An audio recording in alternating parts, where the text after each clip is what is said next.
It's Knights and it is Direwolves. Both of these teams vying for a spot at the Berlin Major. Obviously, massive implications for this matchup, Guz. Really, I think even when you look at this, it kind of flips on a coin. I don't really think that there's a team in particular that you could probably call out as the favorite going into this. This is such a hard game to call because on paper you have Direwolves, who last stage looked infallible. Now heading into the second stage, haven't quite reached that peak. Then on the other side, for the Knights, they've had some really high highs this stage and have at times looked very difficult to beat. But on the flip side, they themselves have not been as consistent as I think they would have liked to be throughout this stage. Obviously, it's incredibly difficult to be consistent in a best-of-1 7-play-day format.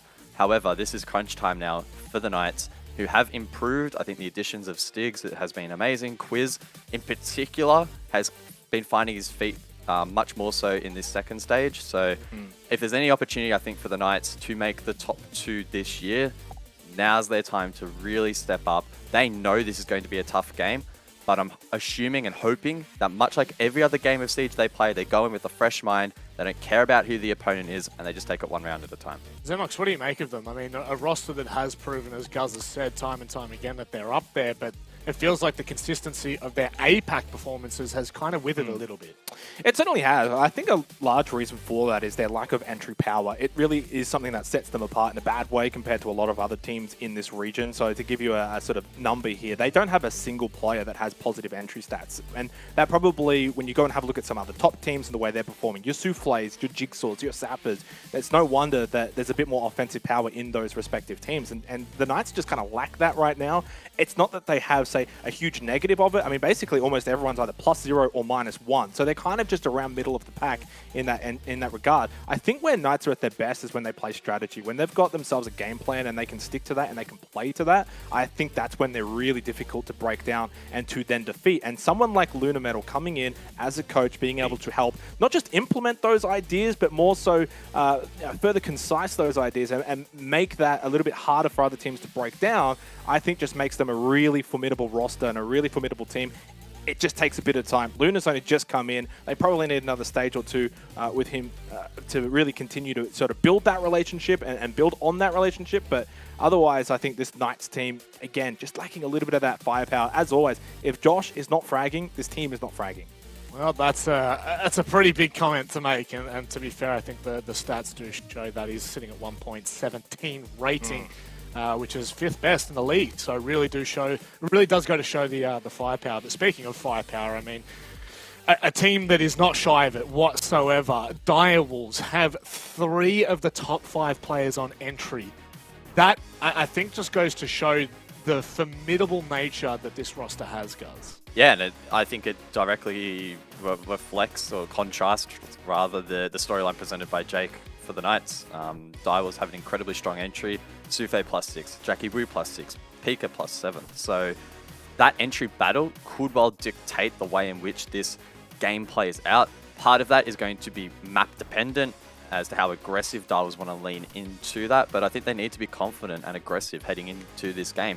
That's in stage 1 where Direwolves looked their best, where they were able to pick apart game plans, make their opponents feel more uncomfortable than perhaps they have here in the second stage. Well, that's for sure. I think stage 1, Direwolves look their best, but stage 2, Soufflé has stood out above the rest. I'll say that much. There's not much to it. I think the fact that he is currently sitting at the top of the leaderboard, I mean, 1.3 rating, Xenox, this player in particular, Soufflé, has been on the radar since 2021, but it feels like 2022 he has really stood above the rest. Yeah, definitely. And obviously it's always nice on an individual standpoint to be playing well, to be doing well, but at the end of the day, you know, you want that team success to go along with it. I think that matters generally a little bit more. And the other part of it as well is, you know, for someone like Soufflé, have they been able to sort of put up these numbers in the past? Well, if you go back to stage 1, just sort of as a reference point, 1.07 rating, so massive increase there. +6 KD, make that +26 now, +3 entry to +6. So basically, like the numbers are just out of this world increased from Soufflé, who already put up good numbers in stage 1, now the best numbers in stage 2. Now, is this going to be sustainable for the long haul, for the future? Is Soufflé going to be a household name in APAC South or just in the APAC region in general? We have to wait and see. But this stage is up there. Just for reference, though, not quite as good as Speak Easy stage from stage 1, who had a 1.42 rating, plus 30. Went absolutely insane, but Souffle's in that kind of territory. That's all you can ask for, but they need the team success, Rob. They need to be able to win tonight. If they lose this game tonight, it's plain and simple. They cannot make the major in any fashion if they lose. So, big game, not just for Souffle, but for all of the Direwolves. That's it. The numbers favour them. Ridiculously so in terms of their rating, but the points just aren't there. Only 7 points coming into this final, well, I guess penultimate Playday. We'll have a look at the vetoes, Guz, because you said before it could be map dependent as to whether we see Direwolves kind of in their aggressive nature, you know, feeling like not border. It looks like oh no, you're kidding me. I feel like this is going to be one of the most mental matches of the stage. This is actually quite unbelievable that the Knights have sent Direwolves to border. I know I've been critical of them in the past, and they have actually shown that result against Wildcard to perhaps prove me wrong, but I'm still not entirely convinced about the Knights on this map. And for me, from what I've seen, their entry plays, especially on defense, was really weak. You look at Direwolves, probably one of the strongest entry teams in the entire league. So this game is going to be insane, and I can't really think of much of a better map to see these two go toe-to-toe. I really favour this to Direwolves. I mean, Xenox, would you kind of agree with that at this point? I mean, this is I'm not going to say this is easy money for them, because it's definitely not easy by any means. They are still coming up against the Knights, who are in hot form, but this really just does scream Direwolves. It does, but to dive a little bit deeper here, it's a map issue for Knights. Map pool issue, to be exact. They just don't have quite the same level of map pool as the Direwolves, hence why we feel like the Direwolves have come out ahead, and obviously they have bought us a map they've had good success on, 5-1 in recent times versus Knights 1 and 2. But if you actually look at the numbers, the two best maps that Knights have, Chalet, Clubhouse, guess what? Those maps aren't really maps that Direwolves play. Insta-bans, it's not even a question, it's not even on the table. So Knights are just never going to get a map that they dominate on. The only other map would have been Villa, which is a map that Direwolves have arguably their worst success on. So there's your third ban for Direwolves. So there's your 3 bans if you're Direwolves. Knights are not getting any of those. Now, regardless of what happens, you're going to a map that Knights are not going to be happy on. Could they have maybe trying to sneak in, say, an Oregon? I feel like that could have been a potential opportunity for them, but obviously elected more so towards the border end of things. So, look, on paper, it does kind of highlight maybe a map pool issue for the Knights, something that they will need to rectify a little bit going forward into the next stages, into the next couple of years. But other than that, Direwolves definitely the favourites with getting border. I think we're all on the Direwolves bandwagon for this matchup, because I do not see it going any other way. They go toe-to-toe on border, and to run you through all of the action, it's Devin Mandy. Thank you very much, Rob. This is a battle for the major between two top echelon teams in APAC South. There's a chance that both of them could be out of contest for that major by the end of tonight, so they are going to be fighting tooth and nail for this one. Mandy, we're really reaching the end of the stage and starting to find out who is going to go to Berlin. Yeah, this is getting pretty exciting and pretty dicey now as well. All the teams, the pressure's on. Everyone is hot in the oven right now. We have to see the best siege that we possibly can from both these teams. And border is where it will take us to. I didn't expect to cast this map today. I don't know about you, Dev, but this is an exciting one. Yeah, border is a scary map to cast, to play even. It is the most claustrophobic map in the pool, in my opinion. It is teensy tiny, and it is pure, undiluted chaos. Now, of course, Knights historically were not great on border. They got smashed by Elevate, but more recently they demolished Wildcard on that map. And that is all we know about Knights. Whereas Direwolves, they have a strong record on it. They play it pretty frequently. So this is shaping up to be a very tight game. Another small asterisk on the border pick for the Knights here is that the Direwolves are starting on the attacking half as well.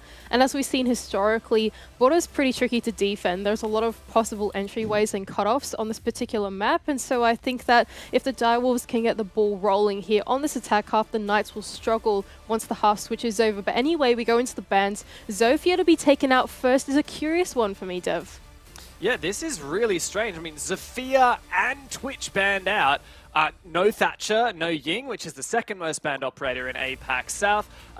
Overall, very uncommon bans. I'm not sure whether the Zof ban from Knights is a specific target ban, perhaps similar to the Aruni. I mean, this is overall a very strange ban phase. The only one that kind of makes sense to me is the Kaid, which is otherwise very difficult to deal with. But Thatcher's in anyhow, so I don't know, Mandy, please. I can't make any sense of this. Well, I mean, what this does leave in is that all of the anti-hard breach operators are in, so you have your Thatcher, you have your Mavericks as well, and I suppose taking out that Kaid works in that instance because you don't have to deal with some really pesky Kaid spots that are on walls, like hard walls that you couldn't nade from below, couldn't get vertically or something like that. And so for the Direwolves, since they got the second ban of the attack ban, why don't you just leave both your anti-hard breach in, right? Make your attack even easier to get some of those walls open. I feel like this makes sense for the Direwolves. On the side of the Knights, though, I feel like it makes defending even harder. Those walls are going to be opened up straight away. There's not much to protect them and nothing that they can be protected from because there's still EMPs and Maverick left on the board. So I feel like this is a very, very attacker-heavy half here. Well, Border is typically, I would say, attacker-sided. In that wildcard game, it was actually pretty even. There were, what, 5 rounds of defense won to 4 rounds of attack. So very close, marginally defender-sided. And Knights, who do start on defense here, went flawless on their defense against Wildcard. They won 3 different bomb sites in a row. And so perhaps having that in their arsenal, having as well the Yazami, which they haven't picked yet, but is still in, could help out with this defensive side. On top of that, now the Knights have taken us down to Bathroom and Tellers as the first site of contention. Tertiary site typically here on Border, but trying to throw off the Direwolves with an interesting strat as well, bringing along the castle and extending their way across the map here into CCTV. The Direwolves will now start to make their entry into the building. East Stairs and CCTV seems to be the first point of contest as Sage is being droned out now. You can see that Pika is keeping an eye on Sage's position on the East Stairs. A power possession we have seen this become from many players on Border in this reworked Border, reintroduced into the map pool. It feels like a very vulnerable position. You got so many angles you could die to. What is this? A long nade all the way over. Clears out some utility on this triple wall, I must assume, or at least the position.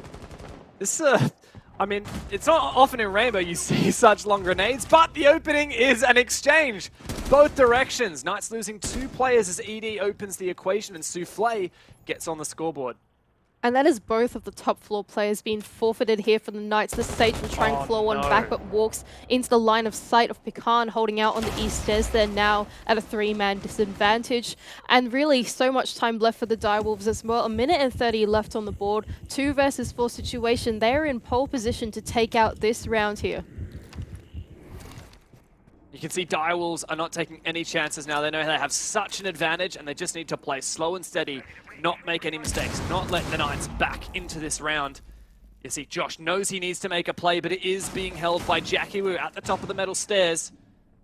Josh needs to be ultra careful. He has no C4 left. The Knights looking desperate.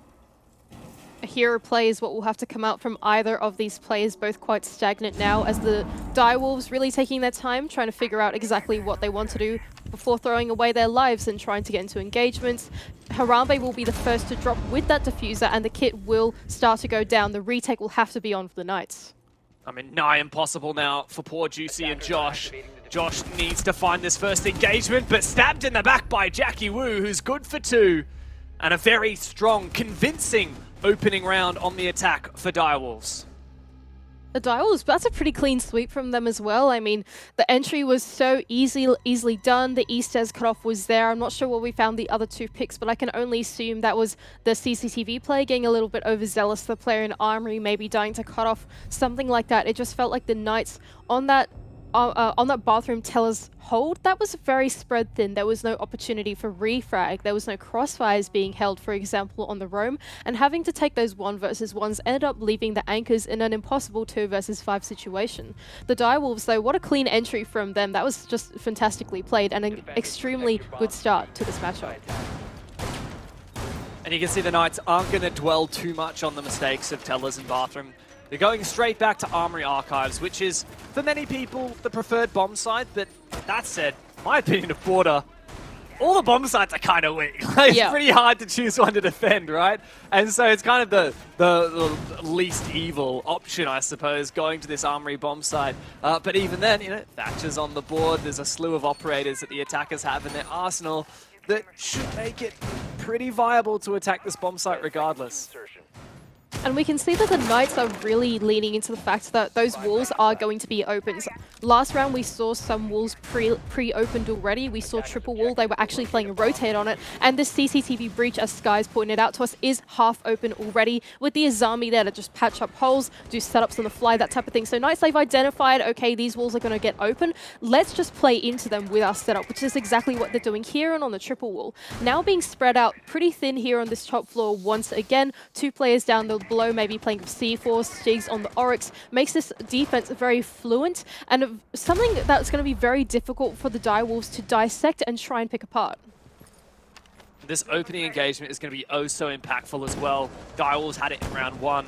When Knights played against Wildcard on this map, it was a 90% conversion rate of opening kills into round wins. So on border, that first exchange is the most important.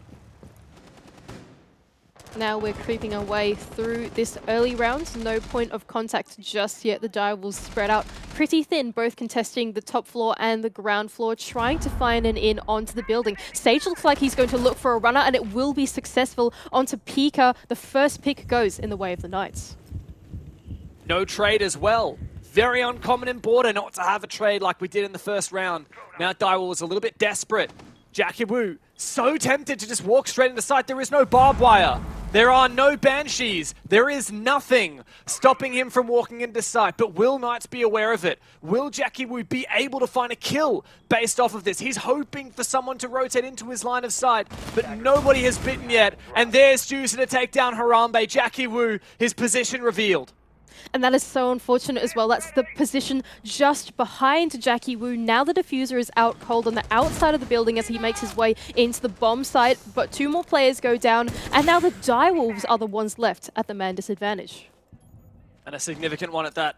2 versus 4. Sage hears the grenade pin pulled. Nade goes over the top, but he falls and backs on out. ED cannot find that pick, and now desperately, he and Souffle will try and salvage this round. In a 2 versus 4, it's going to be difficult. Desperation is the perfect word here for this round in the Direwolves. A C4 goes out, dealing a little bit of damage onto ED, but not connecting. 41 seconds left to go. Once again, hero plays as something that we'll have to look for if Direwolves want to convert this round, but the Knights looking fairly comfortable.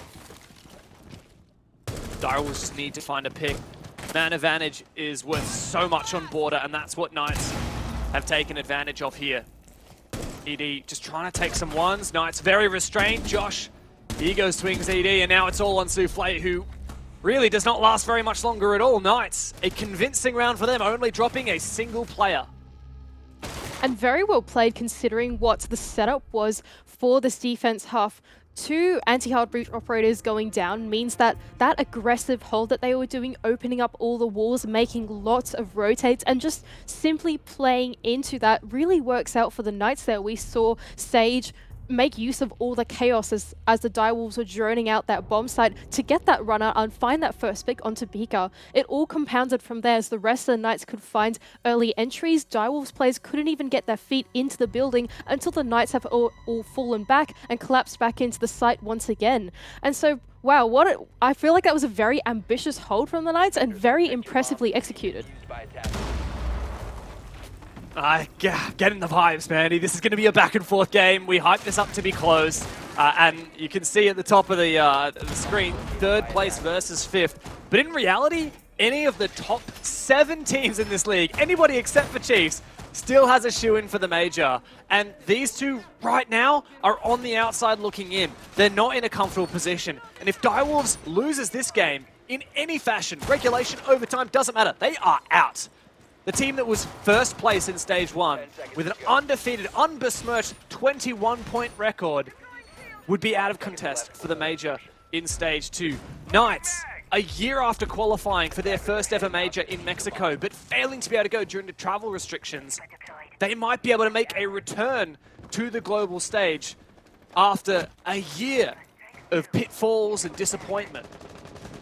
And I think as the Aussies here on the cast, we'd have to be pretty excited for the Knights, right? They got that chance it was given away to them because of unfortunate circumstances, but now is their time to try and redeem it back.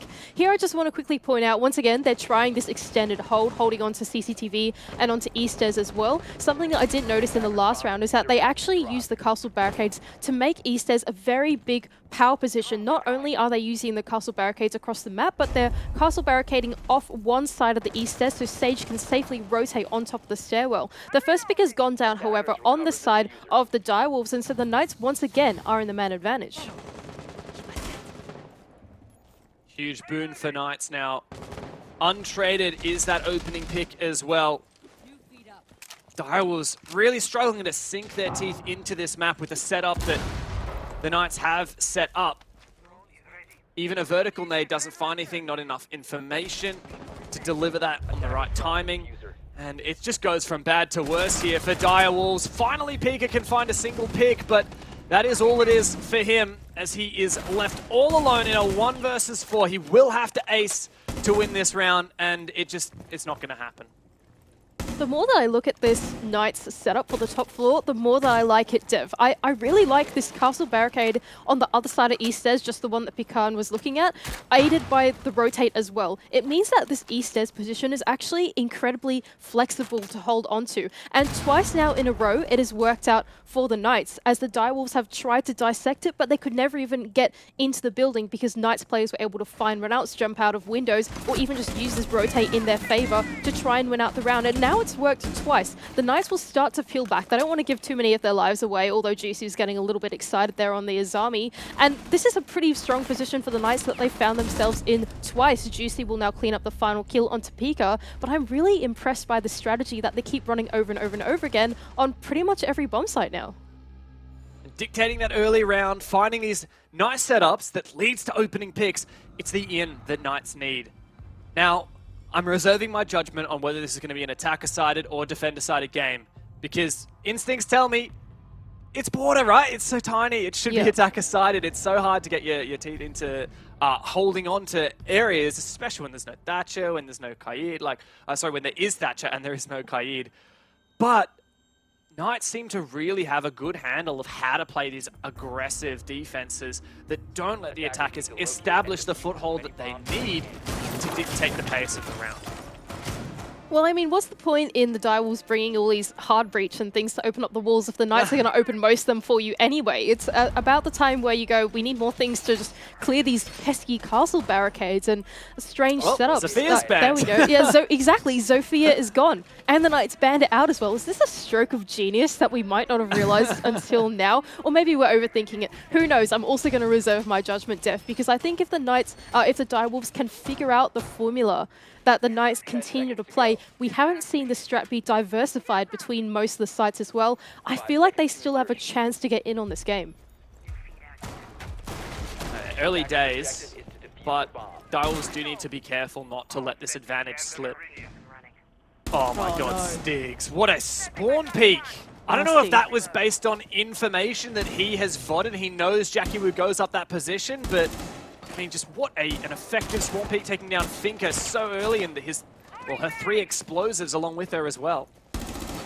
And he's not afraid to contest the next point of contention as well outside of the Easters. He knows that all the players are going to be there, just chucking some pot shots, pre-firing a little bit. And once again, we can see the Knights shaping up around the Easters, although this time we do see a difference from the Direwolves, and that is that they're putting a lot more pressure on that castle barricade on the other side of Easters now. Sage is in a much more compromised position now that he's being pinched out of both sides on Easters, 2 players on either side, with that sledgehammer being able to take down one castle barricade. That rotate can no longer be used by the defense, and now the Knights are in a bit of a pinch. And Stiggs goes down. Quiz may well have heard the repel in. Sage does find one, and the double for Sage from the East Stairs. He is taken low, but he is not taken out. Once again, Knights have an early 4 versus 2 advantage on their defensive side, and once again it is just ED and Souffle to pick up the pieces for Direwolves. And I'm loving this aggression that Knights are bringing as well. Although some of their barricades were open, we could see the teamwork come out. Quiz was exactly the person that I was going to speak about. Quiz realizing that Sage was in a bit of danger as both of his castle barricades and his setup was starting to go down from the Direwolves, putting relentless pressure from both sides. Being able to support him like that and hold out on one of his doorways means that Sage was still able to play in that position and end up finding 2 kills as well. Now Soufflé left in a pretty dire 1 versus 4. We've seen the situation twice now in a row, or 3 times actually in a row, and it's never gone his way. Juicy to clean up the final kill, and the Knights looking very strong on this defense. Yeah, 3 in a row on the defense. Direwolves started the game pretty strong with a fairly dominant attack, but since then, Knights have come back to life. I don't know whether they just started a bit rocky, whether just losing the opening pick was that impactful, but every single round, the opening pick has been converted into a round win, and you can see that the Direwolves will take their tactical timeout on the back of losing 3 rounds on the attack. And I think I agree with this timing as well from the Direwolves. You're down quite a lot of rounds at this point, and the attacking half is something that they should be fairly strong at. So now's the time to take that tech timeout, try and problem solve, figure out what is going wrong, because the Knights haven't really changed that much depth. Every single round we've seen them play, no matter what bomb site they go to, the formula is very much the same. But for Direwolves, the question is, how can they deal with this aggression that Knights are bringing to the table? Knights, particularly Stigs, have shown that they're not afraid of peeking. I mean, even in that round just past, it was Sage, who hasn't been a name on the tip of our lips most of Stage 2, but he knows how to play those pinch positions, those real make or break positions of a round where you're just expected to hold on as long as you can and use your mechanical skill to find a kill or 2. And I don't know, how do Direwolves deal with that? Are they thinking, oh, we need to start nading out these positions rather than taking fights? We need to work on our timings. Now, what is it that Direwolves can do against this aggression? And I'm going to double down on your point about Sage as well. We've seen him time and time again play these Hell in the Cell spots. Whenever we cast the Knights on Clubhouse, we always see him play Rafters. No matter what strategy it is, even if they're playing Downstairs and they're doing a roam, Sage is still in Rafters. And it always makes the one point of entry that is Garage very difficult. And it's such an important point of entry as well. Same thing here on Border. Sage is the one that's constantly holding on to these East Stairs. And getting East Stairs, no matter what attack you are doing, is a very pivotal point of contention. And so having just one person that is so proficient and specialized in this position is such a big strength of the Knights. The Knights have clearly done their homework on Border. This is not the same Knights that got slapped by Elevate in Stage 1 on this map. This is a rejuvenated Knights that knows how to play this map. Direwolves are also not the Direwolves of Stage 1. Look at this, not even shooting at the default camera yet. So distracted, so in their own heads. They're not quite performing to the standard that they had established for themselves just a couple of months ago. Oh no, it's still up, that camera. Yep, default cam still up for the Direwolves. Quiz will get back on it. Wow. Pretty comfortable for the Knights here. Direwolves seem to be capitulating a little bit under this pressure, having lost 3 rounds in a row. Quiz now taken very low. A big long line of sight opened by Soufflé just outside of Passport will mean that he is in a bit of a pinch and will actually go down. This is a really nice play from the Direwolves, the way that they use the open Passport door and the wall inside Passport to find Quiz's position, flush him out. Soufflé to confirm the kill after droning it, and Direwolves have a 2-man advantage. All of a sudden, may be able to further that into a 3-man advantage, but Sage does find Pika dancing around the corner at 90. Around the position, finds another one, Sage! Now it's a 3-on-3, and the numbers advantage has dissipated. Sage once again, the Hell in the Cell spot, left in the corner of 90, but still manages to make a play. Although claustrophobic, the Knights, now they're pretty comfortable in this position. Time is ticking away for the Direwolves as they all hop on drones, try and figure out what their next step is going to be. Drones go out onto the site, but Juicy is pretty comfortable with that, just shooting them out, holding onto his grounds. And the Direwolves, what is your plan? What are we going to see from them next? A sneak into office for ED. Very close to the bomb site now, but he's going to have to walk through crossfires, and not to mention Sage still holds on to break room and CCTV, holding the long angle. Did he see a player? I think that might have been the balcony. May well have gotten debated by the outlines there, but regardless, Direwolves are actually going in for a plant. Oh, but the down from the C4! It's not confirmed yet, but the gas can easily do that from Juicy.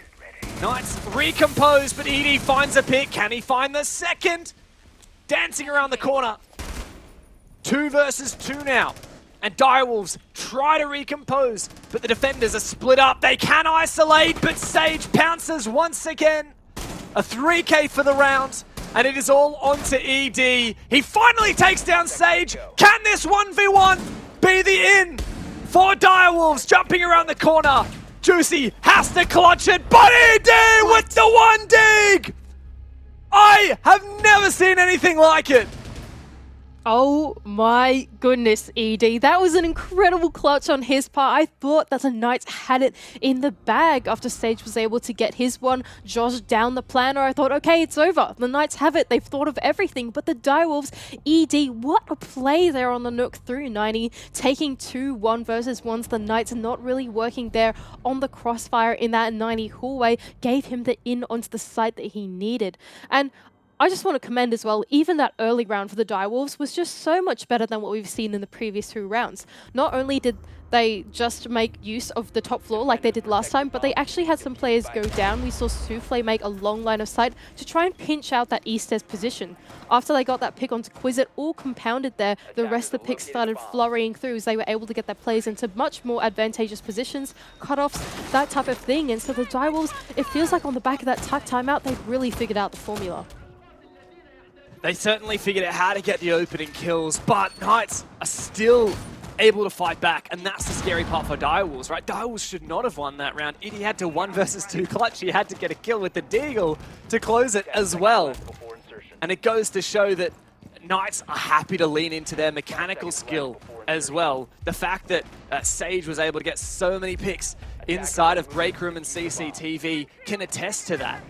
The Direwolves have gotten 1 step closer to evening up this half, and that's what matters for them. The Knights now, on the back of that loss, they don't seem to want to be changing up their strategy too much. Very much the same here on the East Stairs, holding onto CCTV as well with the aid of the Azami Kiva barriers. So the Knights, they don't seem too rattled by that last attack, although the Direwolves, they seem to be changing up their approach quite significantly as Jackie Wu decides to put some pressure onto detention instead. Still some players outside of CCTV, and ED as well shaping up to take the Armory breach as well. So different approach from the Direwolves. I don't mind this from them, and I'm interested to see if it works out against the Knights formula. Josh inside of Customs can hear that wall being breached and sees the drone go out, no doubt. Gonna shoot that drone. Actually play aggressive off the back of it as well. But it seems like no one from Direwolves is going to be entering that position. In fact, they were just opening passport for later, or rather detention for later. It's Juicy who's playing in CCTV now. Such an important position. And we can see in the outlines, it does seem like someone has made their way into Passport, which is just the room adjacent, knowing that the Knights players are supporting from both floors. Juicy now will take the fight here onto 90, but will back away, being scared to give away his life. Sage also starting to make his in through Mezzanine. Oh my God! He finds the timing as well. Juicy's able to find a pick, but not traded back. Trades go back and forth. Stigs to even out the man count. 3 on 3 here in this round. It is non-stop between these two teams. Direwolves managed to punish some of that aggression, but not without falling 2 players. And like you said, even man count at the moment between these two teams. Josh is playing below, likely with a C4. He has it in pocket. Does he have information for a potential C4 through the floor? That could be dangerous. The Stigs has fallen back now to the bomb site, forfeiting the top floor entirely to the Direwolves' control.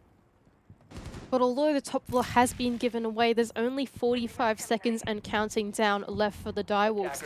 Their vertical player of ED has fallen, and so he can no longer use the sledgehammer on the floor of the bomb site. Most of the breach charges as well, bar 1 left on Souffle, who's just detonated that now, will be left to try and find some vertical onto the bomb site. But the Knights players, they've all shaped up around the bomb site rather than in it instead, maybe on for the retake.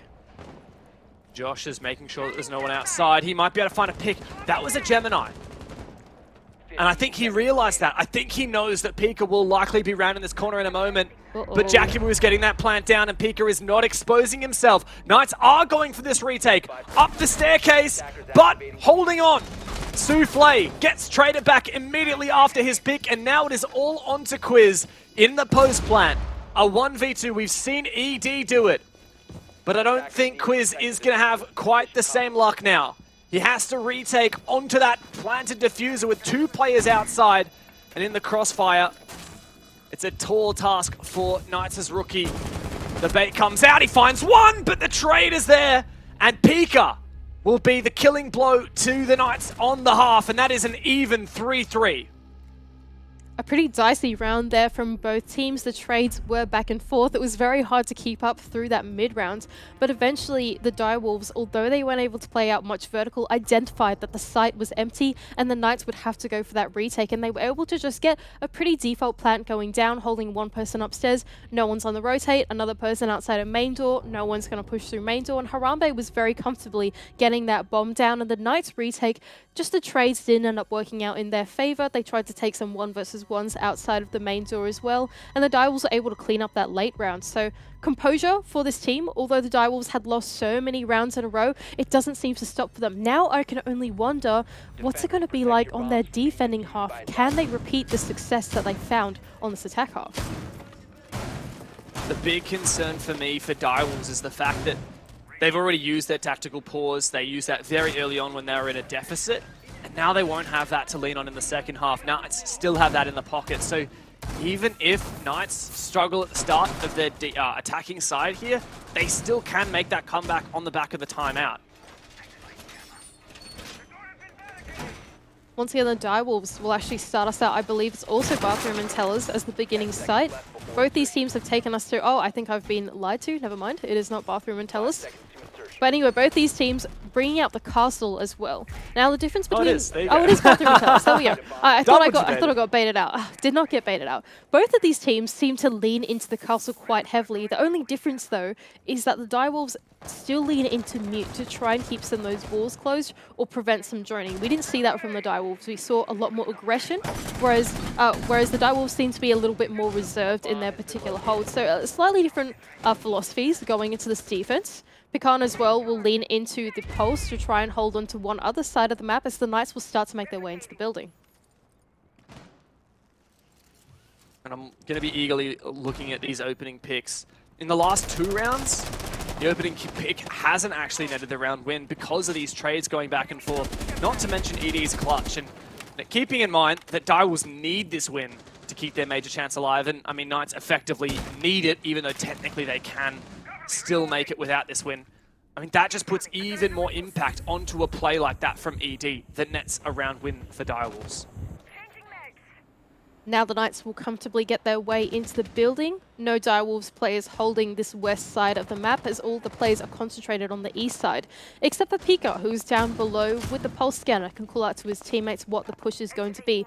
Doesn't seem like he's seen anyone yet. The Knights are being quite careful making their way into the building as well, not willing to give away any of their lives on this entry, as Quiz will start to make his way into Archives. Thorough droning, but did they see the pulse? Sage did, and that means that Knights are now aware and wary of positions above. Harambe goes down. That was just in the Teller's hallway, I believe. Now Quiz is making his entry upstairs. Knights have so much information in office thanks to the drone and the skylight. The Direwolves are struggling to fight back. And this is a very methodical clear from the Knights as well. They knew that the pulse was down below, and so before they made their entry into Armory, they made sure that Josh was down below and pressuring out that pulse so they cannot be C4'd from below. A C4 will go over the top. It does get shot out. Jackie will find a pick onto Sticks though, and chaos ensues through this mid-round. Quiz knows he has to round this corner, but the shotgun on the other side, he gets the better of it. 180 and finds the second as well. A huge play for Quiz. And now Souffle is the last remaining player for Direwolves. Upstairs on the mezzanine, in the barbed wire. Hear that spaghetti rattle away. A 1v4 though, it's just far too much for him. Sees the first player, reveals his position, but can't lock in the kill.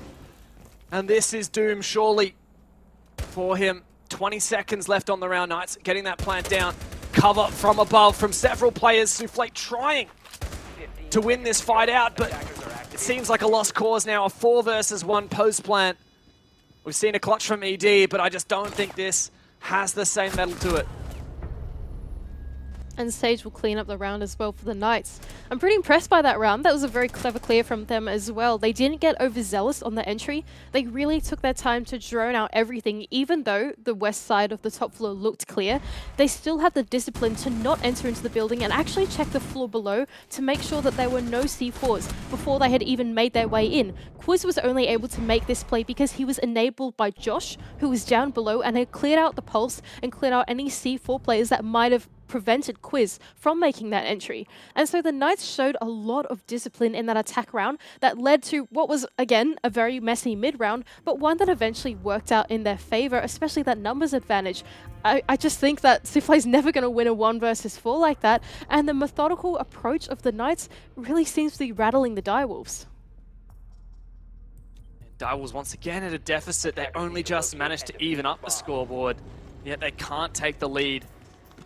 It's a rough one for them on this defense, but we do see some innovation, something new that we haven't seen from Knights on their defense. Direwolves bringing the Mirror, they're bringing the Echo, they're bringing the Warden.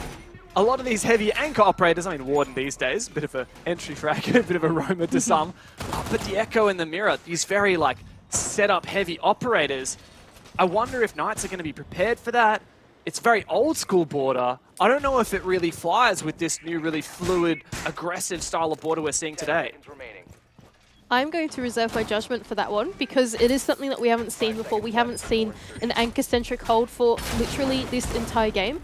And that's probably because a lot of these anchor positions get flushed out very easily by having walls open, since there's no anti-hard breach left, anti-hard breach left for the attacking half, right? Where you can bring along Thatcher to clear out those walls very easily, Maverick, whatever, nades can fly in. It's very easy to get walls open on border, so it's probably why these anchor holds have gone a bit out of fashion. But if it works out for the Direwolves, I don't want to judge them too hard for it. I feel like if they think they have the formula, I want to see it work. It's also hard. I mean, I hate putting, at players that aren't performing in terms of gunfights, but on border, unfortunately, doesn't matter who you are, you need to be able to take a couple fights. And Harambe struggled in this game, hasn't found his kill yet, 0-6, and he's on the Warden now, which is regarded as a fragging operator by many. Like that MPX at this level, with the 1.5, is a killer weapon. I'm really keen to see if he can do some mischief with that. The Knights are actually choosing to enter in through the ground floor before making their way up to the top floor. I wonder what they're going to convert out of this, because there are no Direwolves players on this floor at all. Because this is such an anchor-centric hold, their positions are a lot more claustrophobic than what the Knights were playing, and so now they're taking a different approach, trying to get an in onto this map. Quiz as well will try and find a pick through some barricades, just trying to probe and see what kind of cutoffs they can find before making an entry. The stairs control is a big one though for Knights. We saw how strongly they held onto it on their own defensive side, but the trade is there. Or rather, the opening pick is there for Direwolves. Trading back that map control, they say, you can have these stairs, we'll take your life. Souffle now in a bit of a pinch as the Lion scan rings out, but Quiz is not able to connect the shots, and Souffle still standing here with his life. The rest of the Knights players consolidating, trying to take the fight into Souffle, but he can take down another before finally being traded out by Josh. It's a huge cost taking out that single player. At least Josh can take down the Yokai, deny a little bit of information. Speaking of info, just look at how much Knights have with all of these drones. One up on the monitors in CCTV, calls out the position of Pika. Might enable a kill. You can see Pika and Stiggs having a fight at the moment. Juicy rather, trying to support from the window. They don't have full info. And there you go, Pika goes down, evening up the numbers once again. Although the numbers are evened out, the time is not T-minus 30 seconds left to the end of the round for the Knights. They have to amount to some kind of attack. They can't play around and just try and find some willy-nilly picks from out of nowhere anymore. They have to make an execute onto the bomb site. Will they play for plant or will they go deep? That is the question. Josh caught in a very difficult position. ED is the playmaker for Direwolves. Stiggs can trade it. It is a 1 versus 1, but he does not know where Harambe may be. And Harambe does not even need a kill. He can clutch the round on time. And Direwolves once again even up the scoreline. Not bad from the Direwolves. I think we were doubting a little bit that anchor hold that they were taking us to on that top floor. We doubted that it was going to work because we thought that the Knights would be able to choke them out. But in the end, the Knights actually getting quite indecisive through that early round to mid round, not really looking for the picks because they couldn't find any. All the Direwolves players were so reserved on the site that they weren't giving much away to the Knights, and it was on the onus of the Knights to make their in through some of the rooms, through some of the buildings, and even when they tried to on that top main stairs, Souffle was there to contest them. And so the Knights, they couldn't find what they were looking for, and in the end, time comes down to be the worst enemy. Edie's able to clean them up as they go through a choke point, and in the end, that hold that we doubted from the Knights so much ended up working out for them. Yeah, I don't know. I'm not trying to doubt them, Andy. I'm just trying to, I'm trying to get some context. But look, I'm going to be frank. I don't like playing Border these days. I'm too scared. I can't keep up with this like Zoomer QE kind of business that Border has become these days. I'm not going to win my ones. Give me a more methodical map, please. I can't keep up with Border. And it seems like Direwolves are actually showing, hey, look, you don't have to play this hyper aggro, let's hold East stairs kind of setup. You can just play something a little bit more conservative, and it has its viabilities. Just sounds like you liked Border back in the day when you actually reeled all 3 of Triple Wall rather than opening it. That sounds like the dev kind of Border to me. Back in the day, it was, I was the mirror player. I was holding my mirror window for 2.5 minutes, and then I'll get fed 3 kills at the end of the round. It was beautiful. It was simpler times, Mandy. Simpler times. These players are too avant-garde for us, We're back in the old times. Anyway, the Knights start to make their way into the building. The entire side has been vacated, in fact, by the Direwolves. There is nobody inside of Customs or inside of Supply. They are all holding on to that top floor, and it seems like Knights have identified that, and that's the first point that they're going to be working on, just getting some of those walls open, prepping for when they need to rotate down and make that late round work for them. A Meat Jammer will stop this first Selma charge from going off, but Innate will clear that off nice and easy. Uh-oh. Oh, okay, maybe not. Not so easy, apparently. Come on. Oh, there you go. No, no! Oh, no! It went too deep. Oh, that is painful. At least the drone survived a little bit longer, but yeah, that's painful from Josh. And it does leave that Meat Jammer still up. I mean, this is just meant to be step 0, not even step 1 for Knights. Just breach the detention wall. But it's okay. They still have 4 more grenades, right? It'll work out, right? The Knights now a little bit under the pump. Some of the early round has gone away, and nothing has been achieved so far for them. So now there's a lot of pressure in this mid round for somebody to make a play, and that will be Quiz hopping straight into Office and finding the first pick onto ED. That has got to be on the back of the Office Skylight drone that we saw Knights place earlier. My God. The gall of just sprinting in and taking that fight. In theory, that is full Office control as well for the Knights, should they want to take it. Now man disadvantage for the Direwolves, but this time is starting to bleed away from the Knights. They'll have to start making their way into this top floor if they want to make use of Stig's Sledgehammer and play some vertical into the bomb site. Jackie Wu will trade one back as well for the Direwolves, so all that work that the Knights did in that early round has just come undone. And Souffle, oh no, I thought he was going to win that fight, but Josh does take down the CCTV player, forcing Jackie Wu to consider his options, and he falls back right into the waiting arms of Quiz. This is a Customs bomb site, and Knights aren't anywhere near it. Now Direwolves do get another pick finally, but is the 2v3 really winnable here?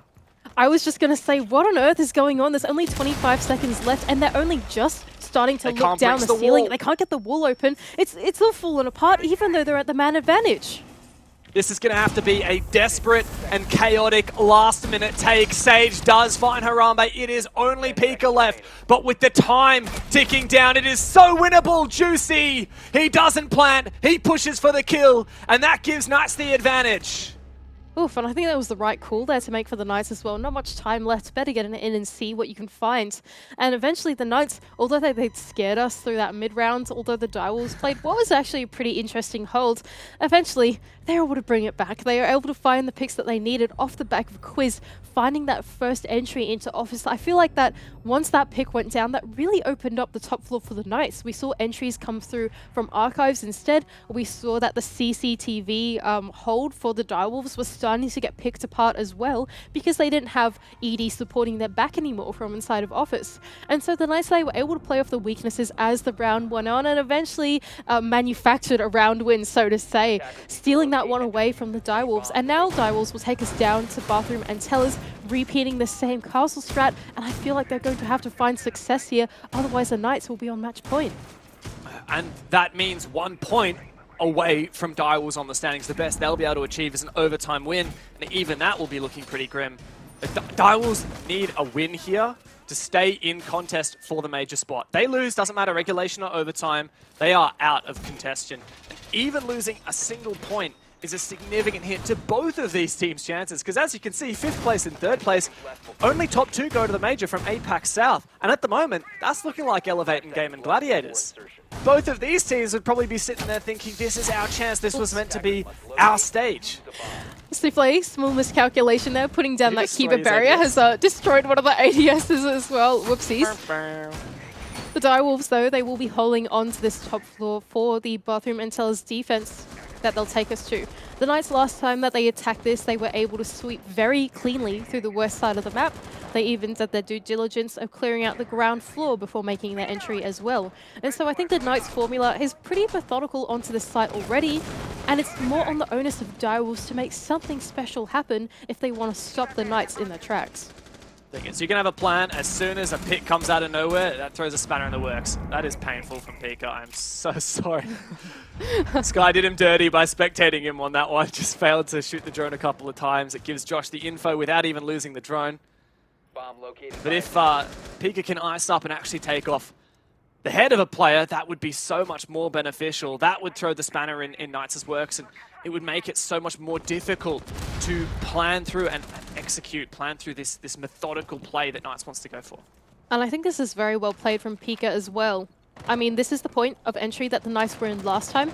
Pika's identified that and said, we need to waste more time here because we know that they're going to come from this way, and that's really what compounded their round success the last time the Knights were able to attack this. We can see this time, though, 1:30 left on the round, and the Knights haven't even made their way into the building off the back of having to drone out Pika and having to try and find their way into the ground floor. Souffle will be taken very low, however, as the Knights start to creep their way into these doors and windows. Izami is the perfect operator to play on this east stairs position. Quiz goes down. Jackie Wu makes the aggressive play, but it's traded back. And in fact, Knights come away with the advantage on for the exchange. It's a 1-for-2, but ED evens it up once again. 3-on-3 now. And the Direwolves have a chance. A single minute remaining for the Knights on this round to claim match point. And now Juicy will make his way through top mezzanine as most of the top floor has been vacated, bar one player left inside of break room. That's ED, managing to claw one back to 3-on-3 for this series. Now Sticks will start to make his way into that top floor. He can get use of that sledgehammer because the site is able to be played vertical on, but the time is ticking away once again for the Knights, leaving it to the very last minute. And ED has the power flank position. He could do so much from here if Knights is not aware, but it might not matter. ED gets one, but it's a 1 versus 1. It's a diffuser. We've seen ED win a 1 versus 2 before, and now he has the defuser. Josh has to clutch this up. The vertical nade doesn't suffice. ED with yet another clutch. He has put the team back in action, and they even up the scoreline. 5 rounds apiece. Oh my gosh, what a game that we've witnessed. Every single round has been scrappy. It's just been disgusting to watch. It's been diabolical, if you will. All these players are so mechanically gifted. They take the fights wherever they can, and these entries have just been so challenging no matter what half you played on. The Knights, when they were defending, they made getting into the building so incredibly difficult. Their setup was designed around that early game to make it hard for the Direwolves to find their in. For the Direwolves, they're just so good at playing out these trades throughout the mid-round that the Knights are finding it hard to have enough time to convert the late round and find a round win. It's just been absolutely insane from both of these teams. Although the philosophy is different, both fights have been so scrappy, going back and forth on the trades, and I feel like that's just what we come to expect from Border.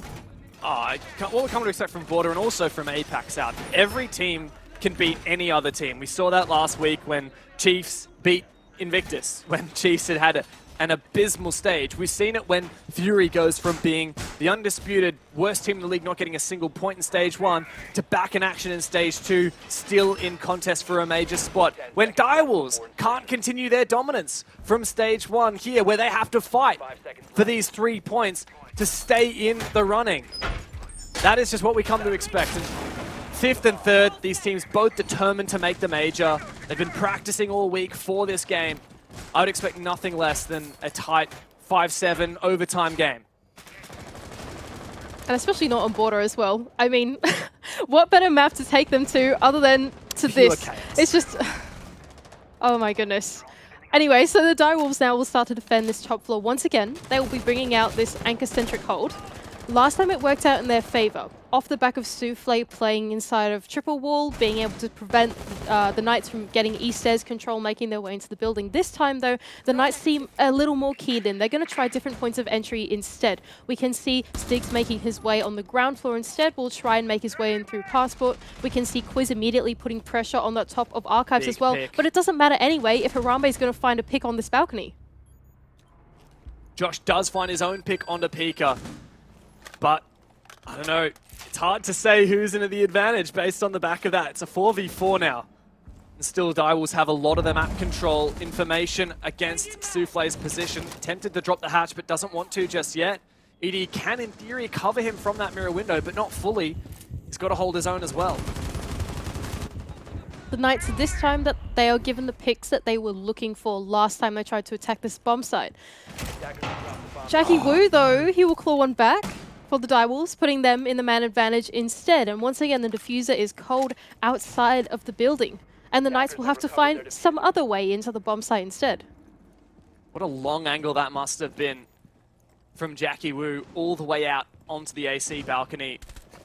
Josh, so keen to make an entry here, but I mean, no matter what, he's got to walk into a crossfire. This is a really tough position, but it looks like Quiz has gone downstairs, trying to flush out from below, but that just gives Souffle a chance to move back to site, forfeit the position, and stay alive. The Direwolves look like they are in pole position to take out this round, playing very comfortably now on the bomb site. T-minus 50 seconds, T-minus 50 seconds left till the round is over. 2 Yokai drones up, a mirror window still to be cleared for the Knights, but it doesn't matter anyway if Josh is able to even out the man count and take down Jackie Wu. Might have taken out that Yokai as well. Stiggs now looking to make a play, sees the mirror window, knifes it, and now the peak may well come out from Souffle on the other side. The best player in APAC South as he has been, but Quiz comes up from the main stairs! Harambe's on the scoreboard, but it's all on Souffle. He has stood up for his team this stage, but he will have to stand up now for match points, or else Knights will steal it away. They're playing for plant, though, which gives Souffle an opportunity to take these 1 versus 1s. Quiz will not allow it. Knights finally take match points. And I have been wrong every single step of the way going into this game. I just called that I thought that the Direwolves were going to take out that round. They had so much going for them. All the utility was up for them to convert that late round. But hero plays from Josh hopping into the office window, finding that pick onto Jackie Wu, getting a little bit overzealous and wide swinging, really opened up the round for the Knights. And it just goes to show that even though the round seems like it's over, even though it seems very dire, the Knights are able to still find an in no matter what. And it goes to show just they're so strong on border. It's nothing like we've ever seen before from this team on this map. Attackers need to locate and defuse as many bombs as they can. I mean, the pressure mounting, Direwolves lose this round. They are out of chances. There's no way that they can make the major. It's done for them. Their stage is effectively over. But equally, there's pressure on Knights as well to deliver on the expectation that has been placed on them. They've had a phenomenal performance in Stage 2. They've rejuvenated their roster. They've redeemed themselves from what was a very, very long slump. And there really are no second chances when there's so many teams in the league that are fighting for only 2 spots. Just 2 spots. 8 teams are fighting over, and right now still 7 are in the running. In the next 3 minutes, that may change. And this is such an important round for the Knights as well. For the next Playday, they play Game Gladiators. If they don't win out this round in regulation, the point difference between Gaming Gladiators and the Knights is going to be very, very sparse. Oh my goodness, Jackie Blue looking for the run out. Only does a lick of damage onto Josh in the end, but as I was saying, for the Knights, it's just, if they don't win out this round, their chances of going to the major are so downplayed from here, especially when you have such sharp shots of the Gaming Gladiators currently on the rise, looking to take that spot. It is so pivotal that for this last Playday, they try and tie up the points or even overtake them in the points. And it is so likely that that Knights versus Gladiators game next week will be the determiner for that second major spot. If everything goes as what most people would expect, that's what's going to happen. So Knights need that point advantage here as they start to shape up. Yet another attack for them, this time onto Armory Archives. They've just won it. Can they break this back and forth streak, string together 2 rounds in a row, and finally end this game?